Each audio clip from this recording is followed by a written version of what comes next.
I need your kids to set records because, listen, I don't know where I'm sending my boys, but now I think I'm sending them to their high school. Yeah. Because I'm like, you have one objective. Beat that record. Beat that record. Yeah. Welcome to the Maverick Entrepreneur Podcast, where business success meets personal purpose. Here we empower entrepreneurs to strike that perfect balance between massive growth and unwavering values. Dive deep into strategies, inspirations, and stories that ensure you set your foundation in faith and don't compromise your family on your ascent to the top. Hey, everybody, welcome back to another episode of the Maverick Entrepreneur. And I have my good friend, longtime friend, right here, the one and only Pastor Jon Heinrichs.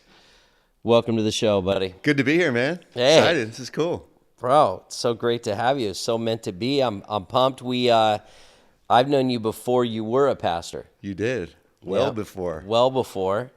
And here we are, both pastors You're now. the reason I'm a pastor. Oh, man. I think Kind of. yeah. I think God's the reason. I could have been a catalyst, but, you know, I don't know. I was the invitation, a painful invitation. Almost cost me my life, I think.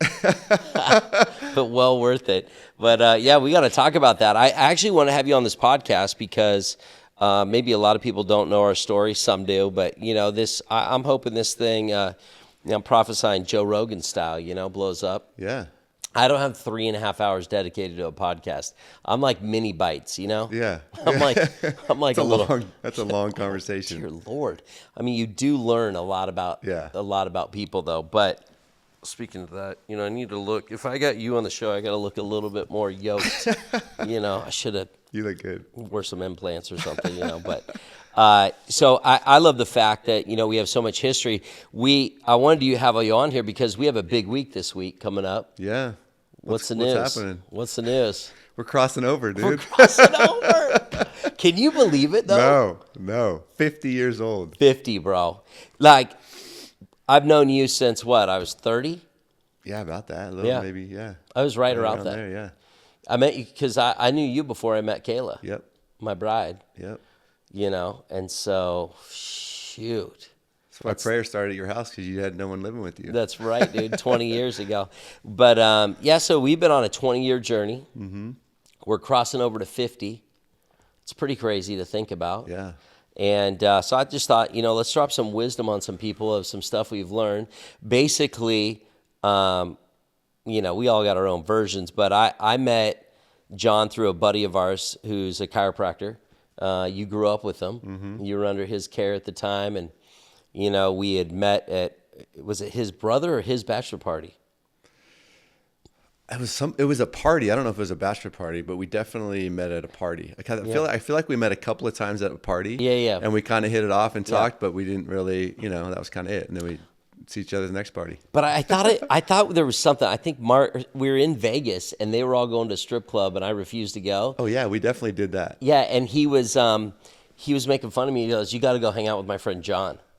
Like, we were the only two dudes that didn't want to go to the strip club. And that's how we met. And then when we came back from that, because you told me you went to the Rock Church, and I go there too, but we never ran into each other. Yeah. And I just happened to go to a different service one time, and I saw you. It's like the 8 a.m. service. It was, something. dude, it was like the 8 a.m. one. And I went to it, and then you invited me to your Connect group at the time. Mm-hmm. And that's what started, man. I just needed to get connected. And so I started going to the Connect group, and then you said, dude, we got to work out. And we worked out Monday, Wednesday, Friday at the old 24-hour in Mission Gorge. Was that where it was? Yeah, like Mission Valley. Yeah. Dude, it was just that old school one. It's just a beater gym. Beater gym. But do you remember why we kind of like started? Because in our small group, this is random, kind of. But, okay, I want to hear this. But providential. We had all these dudes in our Connect group, and we're like, hey, let's basically get like accountability partners so that you can have someone to call if you need something or whatever, hang out, keep each other accountable. And we picked names out of a hat. No. Yes, we did. So I was trying to figure out like how that happened. And you and I picked each other, and it was like, wow, Jesus, providential, man. That is crazy. Yeah. So you felt sorry for me and said, I better train this guy. But you know, it's so funny. I was going to the different church at Yeah. the time. So I had met Pastor Jurgen, going to a different church, and it was crazy. I couldn't remember a sermon to save my life, but I remember it was so weird for me on Monday, Wednesdays after church. I was able to regurgitate most of that message to you, and you'd be looking at me like, what? Are you sure it's that hype? You'd ask me a ton of questions. We'd work out. We'd spot each other. That workout would fly. Yeah. And then I introduced you to Pastor Yergs. Yep. At Trophies at UTC. At Trophies at UTC, man. What an old OGs, man. Not even there anymore. Not even there. Not even there anymore. Trophies in UTC. We hung out. We had a great time. And then weeks later, you got slammed. Had a whole miracle experience. But I do remember your wife going, would you stop inviting us to church? We already have a church. Yeah. She was so funny about Yeah. it. She goes, you're causing conflict in our marriage. I'm like, I'm just telling him about sermons. Yeah. I want to tell you I'm not really inviting, which I think I subconsciously was. I was giving you CDs. CDs. Yeah. And then you met Pastor Yergs, and then you came to a Wednesday night. Michael Pitts. Michael Pitts, man. But the Wednesday night was funny because I had been to a couple of your Connect groups at your office with a couple of guys. Oh, yeah.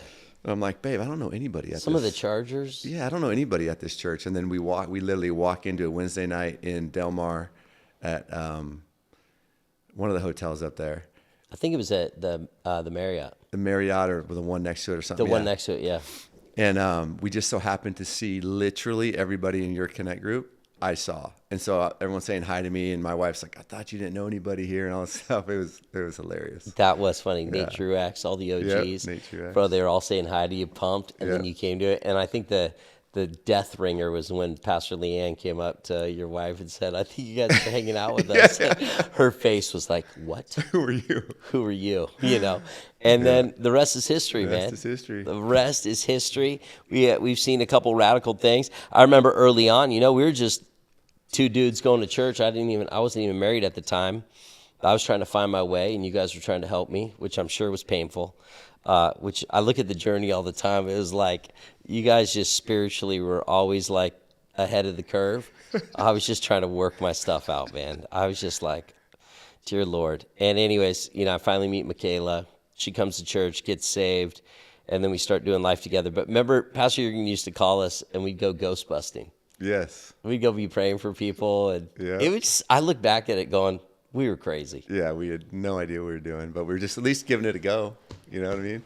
Well, your uncle had such a great influence on us too. He had here's a Mennonite brother that, just, filled with the Holy Ghost and loved deliverance, was coming down teaching us. Remember when we had at my office in PB? PB, yep. And he said to us, why are we doing it here? Yeah. It's so dark in PB. Darkest place his partner had ever been to, she said. Right? So we have no clue. We're just thinking, hey, I got an office in PB, Pacific Beach. And then they roll up, and they had to delay it a couple hours because we got to delay teaching you guys all this stuff because it's so dark in PB. And we're not talking sunlight, sunrise. We started too early, meaning there was a darkness present that they had to pray out of the way. How weird is it? And we were like, what are you talking about, bro? It's PB. And then we started thinking about all the debauchery and oh, dude, that was such a wild time I look back at. But we were young and hungry. Yep, that was powerful, man. Serving in church. When did you guys get ordained to become pastors?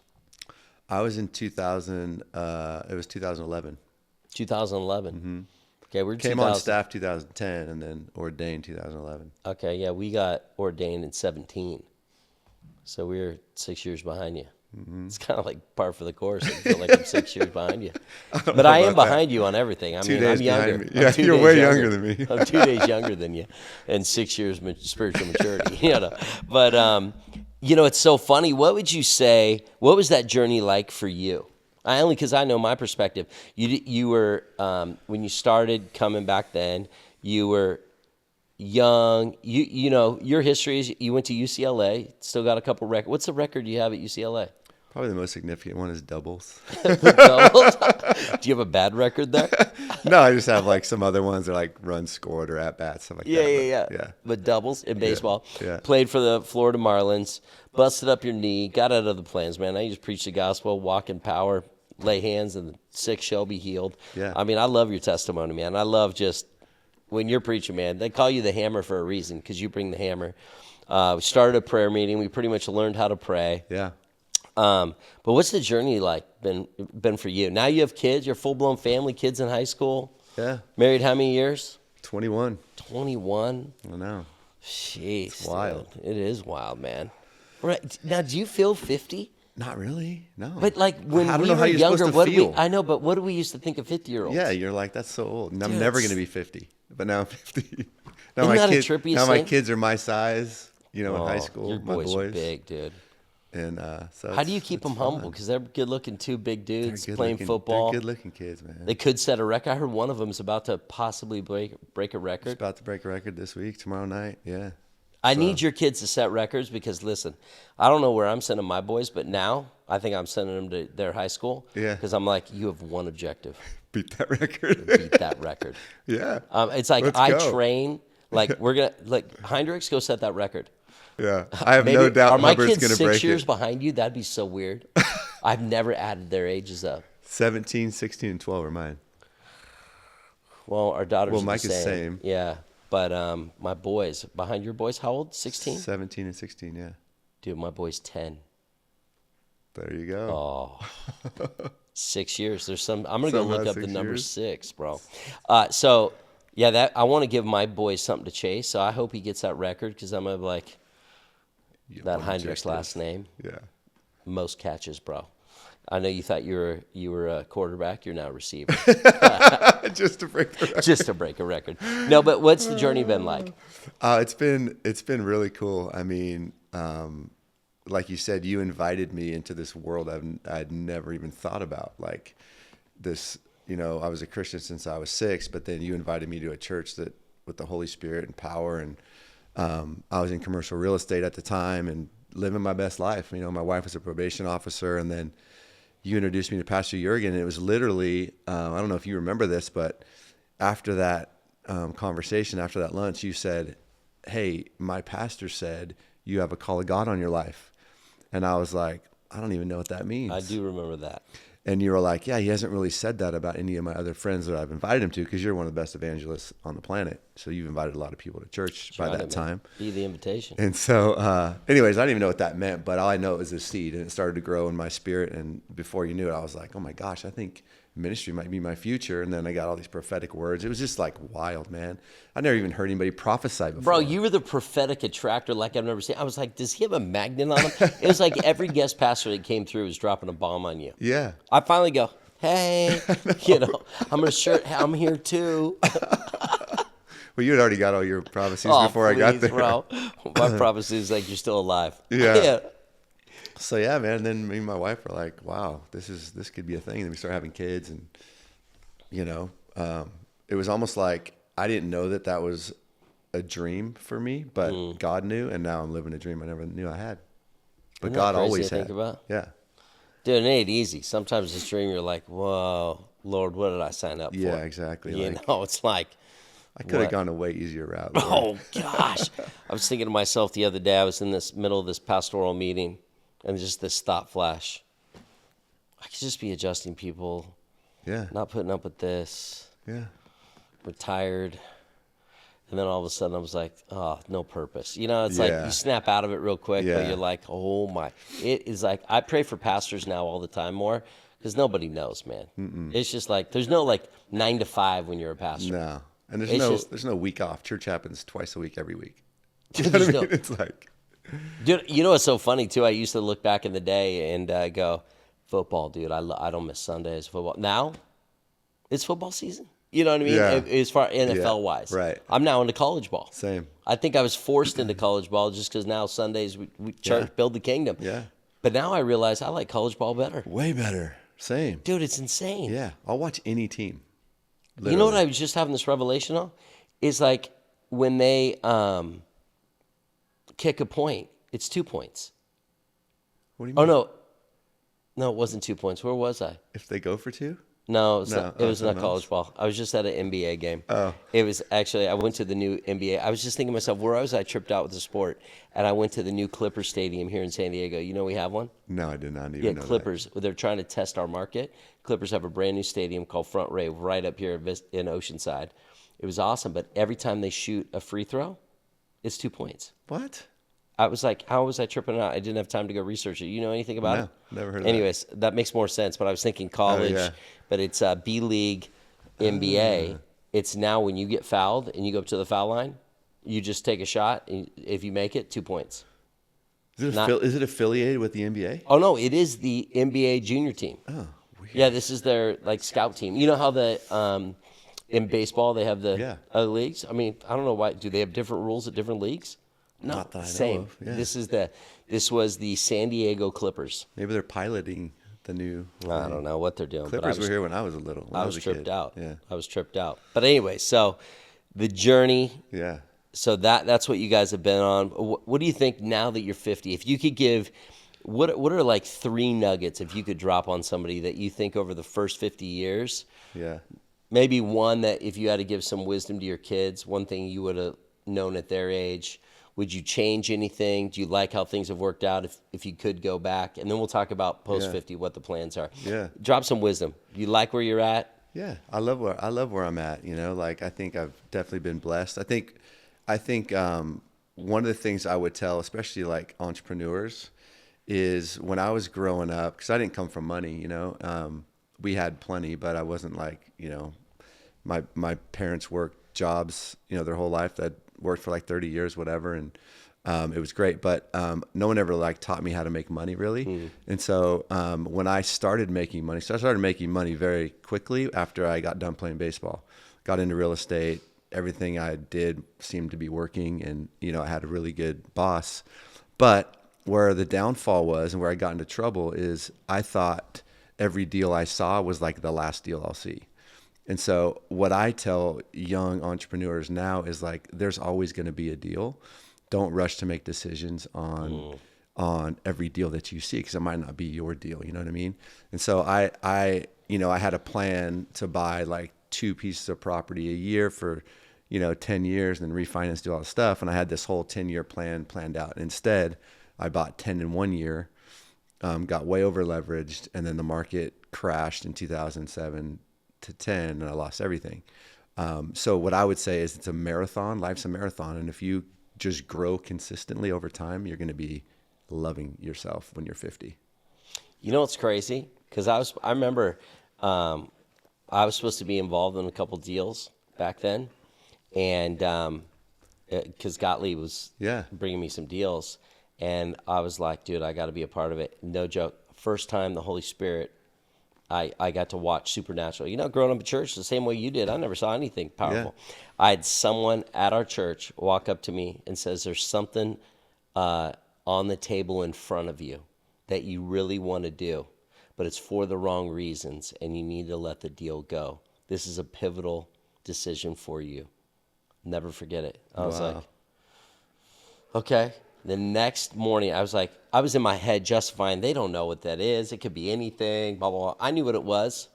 The next morning, I said, all right, God, I have no idea what I'm even praying right now, but if I'm supposed to do this, I need this window to open because I had some finances tied up. The next morning, I got a phone call, and they said, hey, it's going to be about a week delay before we release those funds to you. And I go, oh, week delay? I thought you said today I could get it. And they said, no, just something got tied up. You have to re-sign this. I had all this money in one of my insurance policies that I tried getting, and they said I'd have it in 2 days. Mm-hmm. With 2 days, and Gottlieb was putting the pressure on me. So they told me, sorry, it's not going to happen. It's probably 10-day delay. The next phone call, Gottlieb called me and says, bro, today, no or die. And I could have taken it all out of my savings and done it. It would have stretched me for 10 days, but I could have done it.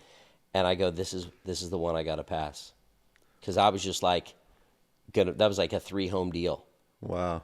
And I passed on it, which would have sent me upside down. Yeah. So I was like, dude, God wants to protect us. He wants to guide us. He wants to direct our steps. All the things the Bible said, I just didn't know. Yeah. That was my first encounter with a prophetic word that helped me navigate a pothole that I would have hit. So big. It's so huge. So big. Think about the ramifications of just that. Yeah, that's huge. Oh no, it would have set me back 10 years because I would have way over leveraged. That would have been all my money in my policies, which I ended up needing to pull out just to get me through that time in 2008, 2009, 2010. I had to pull it out, but because of that too, I was able to set myself up that I went from my condo in Stone Ridge, where we lived. That brought me into my house because there was a deal that someone else was in this situation. I was able to buy the house right on the walking path. That was a sick house. Yeah. It was so cool. And that's where I could do my prayer meetings. That just leveled me up. You know, I was just thinking about is like how we lived literally in the same neighborhood pretty much. Just the same community, different neighborhood, but like right next to each other. And then 19 years later, we live right next to each other again. I was just thinking about that. Whoa, I didn't even put that together. I didn't either. That's wild. Dang. But you definitely leveled up. Yeah, well, yeah, I think we've all leveled up. But I mean, it's never forget where you came from. I still remember, dude, that was where I bought my first condo, which was just, you know, this is weird. That condo, I paid $465,000, and I thought I got ripped off at the time in a bad loan package. Didn't have AC. That first summer, no AC. What? Didn't have AC. It was all plumbed. It had everything. It's just the unit outside. And I was like, who needs AC? But it was upstairs, you know, above my garage. I sweated that whole summer. I said, I will never torture myself like this again. So, because I bought it in July, and then I suffered August, September, 2 months of suckage. And then I saved everything I could and put AC in that place. Anyways, but then I thought that same fight to get that house is what it took, the same fight, you know, for this. It's just different levels, different money, different stuff, but same fight. Yeah. I didn't have the money then. I didn't have the money now. I mean, you're still fighting, swinging for the fences. Yeah. That's why you just got to, you know, believe that God's got you and swing for the fences. I mean, I was 20 years ago, I was swinging for that, and it was a 2-bedroom condo that I gave my all. It's like the pitch you get, it's the pitch you got to swing at. That's right. That's funny to think about. And here we are neighbors again. So funny. And you're in a Fat Daddy house. I love my place, man. Oh, your place is like a sports spectacular. Yeah. Could you imagine? I mean, did you grow up in a house like that? No. I didn't grow up in a house like this. Yeah. And do our kids just think like, yeah, this is normal? I guess, dude. But I tried to take him back to my parents' house, which was fine. But, you know, we had a family of 5, and we only had 1 shower my whole life. No. I had 2 sisters. No. Yeah.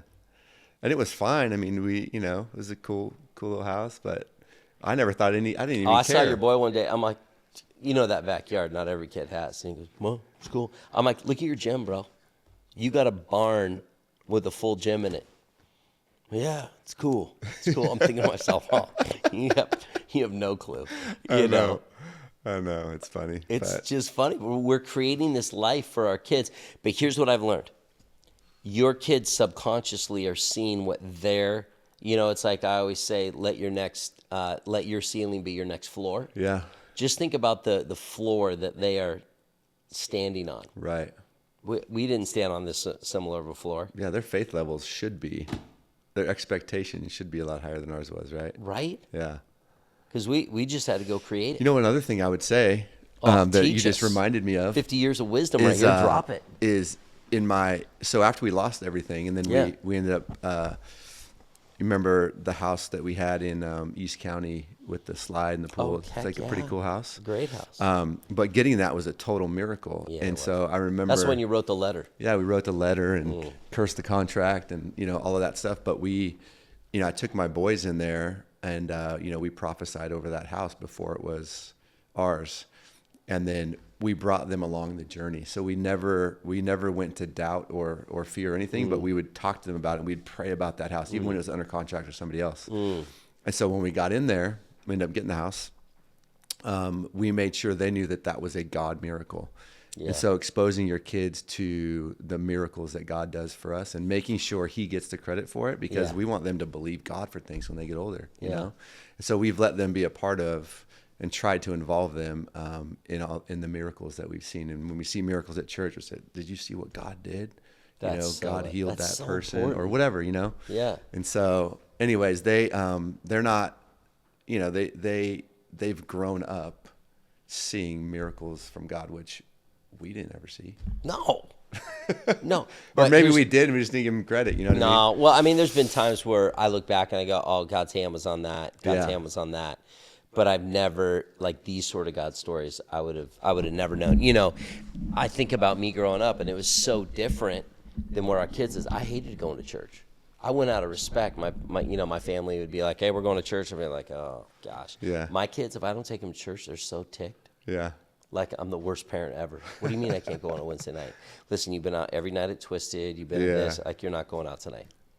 What? What It's a like, dude, I'm difference. sorry. It's like I felt like, dude, I've never felt like I'd be getting shamed on for my kids are throwing me shade because I'm not taking them to church. Yeah. It's just a different world now that Well, we've created. Yeah. And even look at the church we go to is so next level. But, Oh gosh, I know. you know, I don't know how people, you go somewhere else. That's what I think about all the time. The reason why we're still in San Diego is only because I'm at this church. that's right. Yeah. Who wants to put up with New Cellini? Yeah. No one's going to put up with that. But I Yeah. mean, we're holding the line in the sand, man. Yeah. So it's like You got work to do. people move. Some of my friends have moved, like, dude, there's no church. My kids, it sucks, blah, blah, blah. Hey, we got to come. 3 years later, they're like, we got to come back. I'm like, or you just have better wisdom next time and don't leave. Yeah. Talk to us about it. Yeah. Or if you're going to go somewhere, check out the church vibe first. Yeah, make I sure have, it's I have there. some friends that have to move to Colorado. And I said, you can move anywhere in Colorado, but your job says you got to move to Colorado. I get it. You can't find another job. Like, dude, it's like a promotion. God's opening up massive doors. I said, okay, I get it. Then go find the city with the most epic church. Here's 2 churches I know of. They went there and like, oh, this is where we're going. So they're moving to that city just for that church. Such good wisdom. Isn't that crazy? It's great wisdom. And they'll thrive. And that Yeah. church is his boss church. Yeah. So it's cool to see. City important. Point right there. And Oh yeah. yeah. Yeah. Crushing it. Yeah. She's on our worship team. She's going to go jump on that worship team. They're known for their work. It's going to be amazing. Yeah. So what else would you say, 50 years of wisdom, what else could you drop on some of these, on these peeps that they could really maybe apply to their life or live inspired? Yeah. I mean, at the end of the day, I've made a lot of money, lost a lot of money. At the end of the day, memories is what matters. And someone told me a long time ago when we got married, they said one of the things that they did every year was they made sure they went on at least one 7-day vacation by themselves. So without friends, without kids, without whatever, just the couple. And so my wife and I have really adopted that. We were kind of doing it before we heard that, but then after that, we've made sure that we go on 7 days, just you and one vacation a Pastor year. Becky? Yeah, one vacation I a need to year, do just that. us. And for me, it's like, oh my gosh, there's the wife I married. There she is. And she's like, oh my That's gosh, great there you wisdom. are, So I don't know. I for us, it's been really helpful. It's been really good. When did you start that? We've pretty much done it our whole life. Yeah, Just you 2, 7 days. just us two, yeah. I don't think I've ever done that besides my honeymoon 7 days. Yeah. We'll do 3 days, but 7. 3 is good, but I feel like we kind of need more than 3 to kind of get out of our own head. And Yeah, then yeah. you have a few days to. Well, no, that's wisdom, man, because I've never done that. I'm going to have to talk to my wife about it. Like, I look at spring break, I want to be with my kids. I know it's hard to be away from the With kids, Lake too. Powell, that's our other thing. We do it for 2 weeks. That's just Yeah. with our close friends. I'm thinking to myself, 7 days. My wife and I, that would be a game changer. That's going on my goal setting, bro. That's just something, it's never even crossed my mind. Uh-huh. Because we do like 1 to 2, we'll go do like a night in Vegas together. We try to do that Yeah. every 6 Yeah, weeks. you guys are great about getting away. We get away together, just the two of us, but I've never thought about, it's never even been a thought. But that's a good thing to process. Yeah. I don't know. It seems to work for us. I mean, you're really great about getting away and even like including friends and stuff like that. But I actually talked to Pastor Mike Connell just when he was just back here. Yeah. And he's what? He's probably in his 70s or. Oh, I think he's about, I thought he was going to hit 80. Yeah. He's But a he doesn't machine. look it. He's the a guy's machine. a machine. And I said, hey, we're just crossing 50. I'm just crossing 50. Like, what is 50? Ooh. And he said 50 is about legacy. And he said, your kids are getting older. They might be starting to move out. And he said, now you have to really focus on making time with your kids and deposit in them what you want to leave. Like, what do you want your legacy to be? He said, your 40s and 30s, you're building, but your 50s is really about purpose and legacy and who you want to be known for. And so it was really exciting. And then I asked him the question. I said, hey, because he has all his kids and they always come to his house, right? And she's like, you got to have the biggest house. so that your kids can come back, so that they want to come back, create Check. reasons for them to get back, which, yeah, you don't have to worry about that. And then he goes, I got the big, TV where all the grandkids want to come and see. And so, and hang out and, ride bikes or whatever they do at his house. He said he has the best setup. And then he said, and I said, well, when you go on vacation with your kids, when you were going on vacation with your kids, like, did you bring friends? Did you do that? And he's like, no. He's like, you need to go on vacation with just your kids, because that's a time for you to connect with them and them to connect with each other and build that foundation for life or whatever. Not that you can't bring friends, but he said, make sure you at least go away with just your family. And so I thought that was, interesting advice and good advice. Yeah. And I think we've leaned more in that direction than the other direction, which I think we could do both better. But I thought that was good, because I was thinking about our vacations and time away with our kids, and it's so fun to just be with your own kids and have them. They have so much fun together. Yeah, I think we're being more intentional. Like spring break, we're doing it just our fam. Yeah, that's so so cool. different. But Yeah. then our lake pals about. About friends like, thing, that's so cool. But I remember you even saying that, I think it was you on our trip in Germany. You're like, oh, it'd be cool to be on a boat, because your kids can't go anywhere from you. You just got to play games and cards and whatever, and hang out. So that I realized I wanted to bring them on a river cruise like that one day, because they can't get off. Yeah. They're connecting, and then they're getting wisdom along the way. Like some of the best trips growing up, like DC. Whoever goes to vacation in DC, but you do that 7th or 8th grade trip. Yeah. You're tired, but you're getting these seeds planted about the history of a nation. Yeah. But instead of some school doing it, I want to do it. Yeah. I want to, like, I'll hire the tour guide. I'll hire you know what I mean? If I can get like 4 families and we just all do it together, we get a little mini bus. Yeah. It's exactly the trip I planned. That's how I want to do it. I just want to take more intentionality with planting those seeds along the way. So my daughter's in, when I think I'll wait till she's in 8th grade. So then I'll have my kid who's, 8, 6, and Mary will come along for the ride. But I want to set the same things up, you know? But that's really smart about that 7-day vacation and the family thing. That's great wisdom from Mike Connell. Yeah. So what do you want to do? Well, I know we got to land the plane here. What do you think the next 50? What inspires you? Like what drives you? I think what drives me is I still have like dreams that I haven't fulfilled. I still have like a God prompting in my spirit to do things I haven't done yet. I haven't seen. Give me one. Like I've seen miracles in my dreams that I haven't seen in reality yet, and so it just pushes me to get after God, because I want to see it. I don't want to die without seeing what I feel like I've seen in my vision that God has given me for my ministry life. Yeah. And then I do see I'm trying to stay excited about getting older, and that next season of I just preached a message called The Sequel. So I want my sequel to be better than my original, the next 50. Oh, that's true. Second movies usually aren't as good as the first, but Top Gun 2. Come on, somebody. That's was what a I run, said, bro. So you're right. I think there is something. I think there's just more intentionality about what the next, 50 looks like. Yeah. We just got to be intentional, I think. And I got to get better at that. I got to take notes from Dr. Matt. What's like one thing? What's one thing you want on that bucket list you're going to check? Maybe not in ministry, but just the bucket list. What's one thing? Yeah. 50 plus. I would love to go on like a European long trip with my kids. I think that would be super Through fun. what? What's like Italy, maybe even like Spain. My wife's talked about like Sweden or somewhere like that. I've never kind of.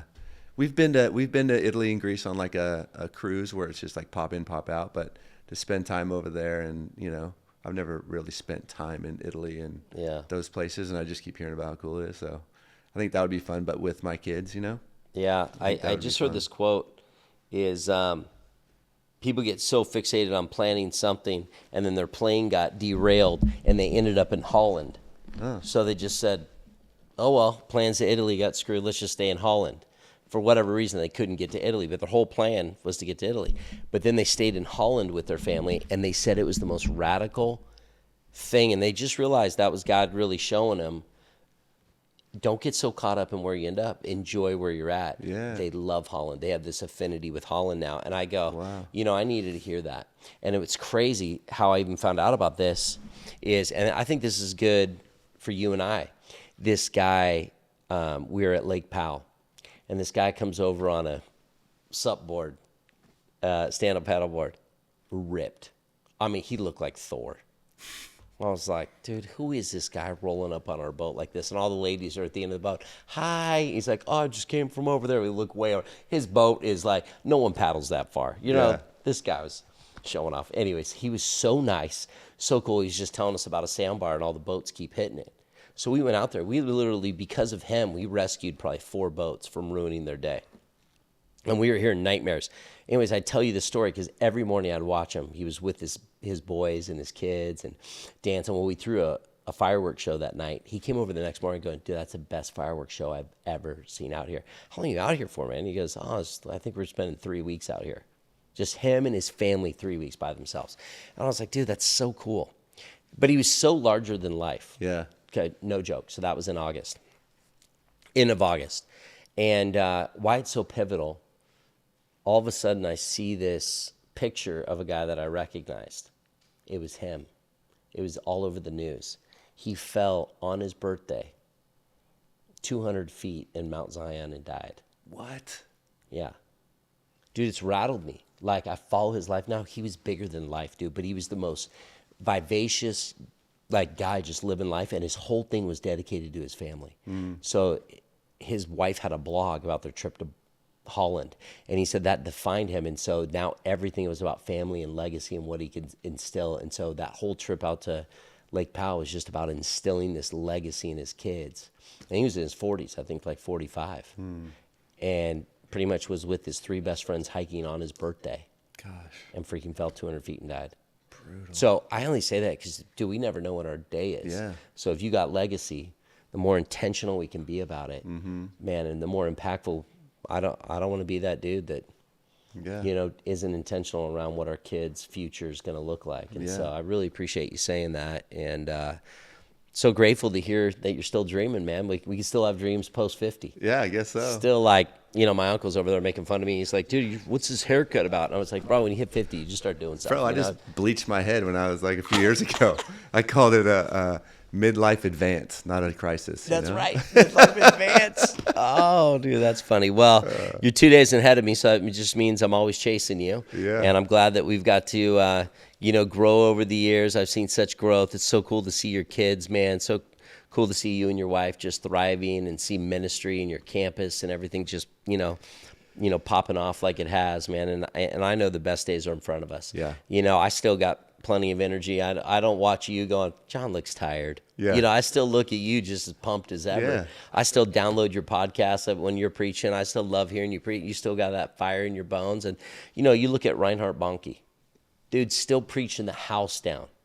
I even look at, Billy Graham on some of his later days. I just remember how full of vigor and fire he had. He's still, I think when you have a calling on your life, ministry on your life, and purpose on your life, you still got fire in your bones. So yeah.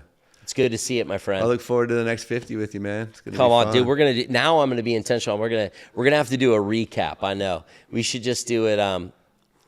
We'll do a recap at some point. We'll talk about how the 50-year went. Yeah. And we'll really lay out a plan for what legacy looks like, because you're planting seeds that are great. Okay. Cool, Good. man. Good. Help me. Help me. Well, everybody, this is Pastor Jon Heinrichs, the one and only, the Hammer, coming live at you on the Maverick Entrepreneur. Thank you for watching this episode. Hopefully you enjoyed it. I know you did. You're going to get nuggets. And if you don't follow him, you need to follow him. And on Instagram, he's always dropping heat.